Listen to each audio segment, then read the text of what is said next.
ಹಂಸಗೀತೆ ಅಧ್ಯಾಯ 16.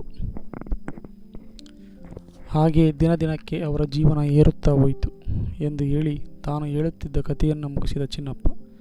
ಅದನ್ನು ಕೇಳಿ ನಾನು ವಿಸ್ಮಯ ಮುಖನಾಗಿದ್ದೆ.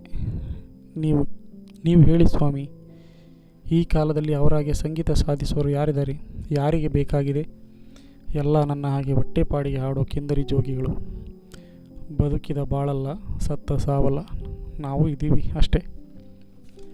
ನಿಮ್ಮಂಥವರು 10 ಜನ ಕಲಿತು ಸಂಗೀತ ಕಲೆಯನ್ನು ಮೇಲೆತ್ತಬೇಕು ಚಿನ್ನಪ್ಪ. ನಿರಾಶರಾದರೆ ಹೀಗೆ. ವೆಂಕಟಸುಬ್ಬಯ್ಯನಂಥವರು ಹುಟ್ಟಿದ ಸೀಮೆಯಲ್ಲಿ ಸಂಗೀತಕ್ಕೆ ಈ ದುರವಸ್ಥೆ ಬರಬೇಕೆ? ಆ ಕಾಲ ಈಗಿಲ್ಲ ಸ್ವಾಮಿ. ಸಂಗೀತಗಾರರನ್ನು ಅಂದೇನು ಫಲ? ಅವರಾಗೆ ಜನ್ಮದುದ್ದಕ್ಕೂ ಒಂದು ರಾಗ ಸಾಧಿಸ್ತೀನಿ ಅಂತ ಕೂತರೆ ಹೊಟ್ಟೆಗೆ ಹಾಕೋರು ಯಾರು? ಆ ಕಾಲದಲ್ಲಿ ರಾಗ ಒತ್ತೆ ಇಟ್ಟರೆ 1000ವನ್ನು ಕೊಟ್ಟರಂತೆ. ಈಗ ರಾಗ ಇರಲಿ, ನನ್ನನ್ನೇ ಒತ್ತೆ ಇಟ್ಟುಕೊಂಡರೂ ಬೀಡಿಗೆ 3 ಕಾಸು ಕೊಡಲ್ಲ. ಮುಂದೆ ಹೋಗಿ ಬಾರೋ ದಾಸಯ್ಯ ಅಂತಾರೆ. ಶ್ರೀಮಂತರಿಗೆ ದುಡ್ಡು ಮಾಡೋ ದಾಹ, ಇಲ್ದವರಿಗೆ ಹೊಟ್ಟೆ ಹಾತರು. ಇದರಲ್ಲಿ ನಮ್ಮನ್ನು ಕೇಳೋರು ಯಾರು?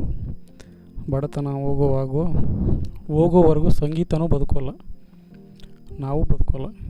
ಹೀಗೆ ಹೇಳ್ತಾ ಇರಬೇಕು ಎಂದ ಚಿನ್ನಪ್ಪ. ಅದು ಹೋಗಲಿ, ಅವರು ನಾಲಿಗೆ ಕತ್ತರಿಸಿಕೊಂಡಿದ್ದೇಕೆ ಅಂತ ನಿನಗೇನಾದರೂ ಗೊತ್ತೇ ಚಿನ್ನಪ್ಪ? ನನಗೆ ಗೊತ್ತಿಲ್ಲ. ತೊರೆಯೂರಿನಲ್ಲಿ ಅವರ ವಂಶದವರು ಇದ್ದಾರಂತೆ, ಹಂಗಂತ ಕೇಳಿದ್ದೀನಿ. ಅಲ್ಲಿ ವಿಚಾರಿಸಿದರೆ ಏನಾದರೂ ಗೊತ್ತಾಗ್ಬೋದು. ಇನ್ನಾರೂ ಇಲ್ಲವೇ? ನನಗೆ ತಿಳಿದಂಗೆ ಯಾರೂ ಇಲ್ಲ. ಅಂತೂ ನನಗೆ ನಿನ್ನಿಂದ ತುಂಬ ಉಪಕಾರವಾಯಿತು ಚಿನ್ನಪ್ಪ. ಏನೋ ಆಯಿತು ಹೋಯಿತು. ನಮಗೂ ಹಿರಿಯರ ಹೆಸರು ಜ್ಞಾಪಕ ಮಾಡ್ಕೊಂಡಂಗಾಯಿತು. ನಾನಿನ್ನು ಬರ್ತೀನಿ. ಕ್ಯಾದಿಗಿರಿಗೆ ಹೋಗಿ ಬರಬೇಕು. ಏಕೆ? ಅಲ್ಲಿ ಆಟ ಆಡಿಸಿ 6 ತಿಂಗಳಾಯಿತು. ಕೊಡ್ತಿನಿಂದ ಕಾಸು ಕೊಡದೆ ಸತಾಯಿಸ್ತಾವೆ. ಹೋಗಿ ಏನಾರು ಸಿಕ್ಕರೆ ಎಪ್ಕೊಂಡು ಬರ್ತೀನಿ. ಇದೇ ನೋಡಿ ನಮ್ಮ ಬಾಳು, ನಮಗೆ ಸಿಗೋ ಮರ್ಯಾದೆ ಎಂದು ಚಿನ್ನಪ್ಪ ಆತನ ಖರ್ಚಿಗೆ ಎಂದು ಕೊಡಲು ಹೋದ ಹಣ ಮುಟ್ಟಲಿಲ್ಲ. ಹಿರಿಯನ ಹೆಸರು ಹೇಳಿ ಕಾಸು ತಗೋಬಹುದು. ಅವರಿಗೆ ಗೌರವವಲ್ಲ, ವಿಶ್ವಾಸ ಇರಲಿ. ಅದೇ ಕೋಟಿ ಹಣ ಎಂದು ಹೇಳಿ ಚಿನ್ನಪ್ಪ ಹೊರಟು ಹೋದ. ಆತನ ಚೀತಿ ಕೋಟು, ಅಲ್ಲಲ್ಲಿ 2 ಕಡೆ ಗಂಟು ಹಾಕಿದ ಪಂಜೆ, ಮುಳ್ಳು ಹಂದಿಯಂತೆ ಕೆದರಿದ ತಲೆಗೂದಲು, ಪಾದರಕ್ಷೆ ಇಲ್ಲದೆ ಧೂಳು ತುಳಿದು ಬಿರಿದ ಬರಿಗಾಲು ಎಲ್ಲವನ್ನು ನೋಡಿ ಕರುಳು ಕಿವುಚಿದಂತಾಯಿತು. ಈ ಜನಕ್ಕೆ ಈ ಭಾವನೆಯಿಂದ ಎಂದು ಮುಕ್ತಿ ಎನಿಸಿತು. ನಿಟ್ಟುಸಿರು ಬಿಟ್ಟು ಸುಮ್ಮನಾದೆ. ಅದುವರೆಗಿನ ವೆಂಕಟಸುಬ್ಬಯ್ಯನವರ ಕಥೆ ಕೇಳಿ ಅದರ ಕೊನೆಯನ್ನರಿಯಬೇಕೆಂಬ ಬಯಕೆ ಉರಿಯಾಗಿತ್ತು ನನ್ನ ಎದೆಯಲ್ಲಿ. ಆದರೆ ಯಾರಿಂದ ಹರಿಯುವುದು? ಯಾರು ಅದನ್ನು ನೆನಪಿಟ್ಟುಕೊಂಡು ಹೇಳಬಲ್ಲಂಥವರು? ಎಲ್ಲರೂ ತೊರೆಯೂರಿನಲ್ಲಿ ಅವರ ವಂಶದವರು ಇದ್ದಾರೆಂದು ಹೇಳಿದರು. ಮೊದಲು ಅಲ್ಲಿ ಪ್ರಯತ್ನ ಮಾಡಿ ಅಲ್ಲಿ ಏನು ತಿಳಿಯುವುದು ಅರಿತುಕೊಂಡು ನಂತರ ಬೇರೆ ಕಡೆ ಹುಡುಕುವುದು ಎಂದು ನಿರ್ಧಾರ ಮಾಡಿ ಆ ದಿನ ಮಧ್ಯಾಹ್ನವೇ ಹಿರಿಯೂರಿಗೆ ಹೊರಟೆ. ಆ ಸಂಜೆ ಅಲ್ಲೇ ಆಯಿತು. ಹಿರಿಯೂರು ಧರ್ಮಪುರ ರಸ್ತೆಯಲ್ಲಿರುವ ಸಣ್ಣ ಹಳ್ಳಿ. ಅಲ್ಲಿಗೆ ಬಸ್ಸಿನ ಸಂಪರ್ಕವಿಲ್ಲ. ಕಾಲು ನಡಿಗೆಯಲ್ಲೇ ಸವೆಸಬಹುದಾದ ದೂರವಲ್ಲ. ಕುರುಮರಡಿಯಲ್ಲಾದ ಉಪವಾಸ ವನವಾಸ ಬುದ್ಧಿ ಕಲಿಸಿತ್ತು. ಆದುದರಿಂದ ಅಲ್ಲಿಗೆ ಹೋಗಲು ಬೇಕಾದ ಸಿದ್ಧತೆಗಳನ್ನು ಮಾಡಿಕೊಂಡು ಹಿರಿಯೂರಿನಲ್ಲಿರುವ ನೆಂಟರ ಗಾಡಿ ಕಟ್ಟಿಸಿಕೊಂಡು ಬೆಳಗ್ಗೆ 10 ಗಂಟೆಯ ವೇಳೆಗೆ ತೊರೆಯೂರು ಸೇರಿದೆ. ವೇದಾವತಿ ನದಿಯ ದಡದಲ್ಲಿದೆ ತೊರೆಯೂರು. ನದಿಯನ್ನು 10 ಕಡೆಯ ಜನ ತೊರೆ ಎನ್ನುತ್ತಾರೆ. ಆದ್ದರಿಂದಲೇ ಆ ಊರಿಗೆ ಆ ಹೆಸರು. ಒಂದು ಕಾಲಕ್ಕೆ ತೊರೆಯೂರು ಹೆಸರುವಾಸಿಯಾದ ಅಗ್ರಹಾರವಾಗಿತ್ತಂತೆ. ಈಗ ಅದು ಬಾಳೆಯನ್ನು ಬೆಳೆಯಲು ಬಂದ ಕೊಯಮತ್ತೂರಿನ ಕಡೆಯ ತಮಿಳು ಮಾತನಾಡುವ ಜನ ಊರು ತುಂಬ ಸೇರಿಕೊಂಡು ಅದು ಪುಟ್ಟ ಸೇಲಂ ಆಗಿದೆ. ಊರು ಹಿಂದೆ ಇದ್ದಿರಬಹುದಾದ ಸ್ಥಿತಿಯಲ್ಲಿರಲಿಲ್ಲ. ಆಕಾರ ಕಳೆದುಕೊಂಡರೂ ಹೆಸರು ಉಳಿಸಿಕೊಂಡವರಂತೆ ಇದೆ. ಊರ ಮಧ್ಯೆ ಸಣ್ಣದಾದರೂ ಸುಂದರವಾದ ಒಂದು ಅಮ್ಮನವರ ಗುಡಿ ಇದೆ.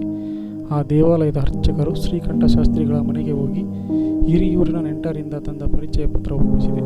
ಶ್ರೀಕಂಠ ಶಾಸ್ತ್ರಿಗಳಿಗೆ ನಾನು ಅಲ್ಲಿಗೆ ಬಂದ ಕಾರಣವನ್ನರಿತು ಸಂತೋಷವಾಯಿತು. ಈ ಕಾಲದ ಜನ ಹಿಂದಿನವರ ವಿಷಯ ತಿಳಿದುಕೊಳ್ಳಲು ಇಷ್ಟು ಮುತುವರ್ಜಿ ವಹಿಸುವುದು ತುಂಬ ಅಪರೂಪ. ನನ್ನಿಂದ ಆದಷ್ಟು ನಿರ್ವಂಚನೆಯಾಗಿ ಮಾಡುತ್ತೇನೆ, ತಿಳಿದಷ್ಟನ್ನು ಹೇಳುತ್ತೇನೆ. ಆದರೆ ತಾವು ಒಂದು ಕೆಲಸ ಮಾಡಬೇಕು. ಏನು ಹೇಳಿ? ಗೋವಿಂದಯ್ಯನವರ ಮನೆಗೆ ನೀವು ನೀವೇ ಹೋಗಿ ವಿಷಯ ಸಂಗ್ರಹ ಮಾಡಿಕೊಳ್ಳಬೇಕು. ಆ ಕೆಲಸದಲ್ಲಿ ಮಾತ್ರ ನನ್ನಿಂದೇನೂ ಸಹಾಯವಾಗದು. ಗೋವಿಂದಯ್ಯ ಯಾರು? ಅವರೇ ವೆಂಕಟ ಸುಬ್ಬಯ್ಯನವರ ವಂಶದವರು. ನಮಗೂ ಅವರಿಗೂ ಅಷ್ಟಕ್ಕಷ್ಟೇ. ನಮ್ಮ ಮುಖ ಕಂಡ್ರೆ ಅವರಿಗೆ ಆಗೋಲ್ಲ.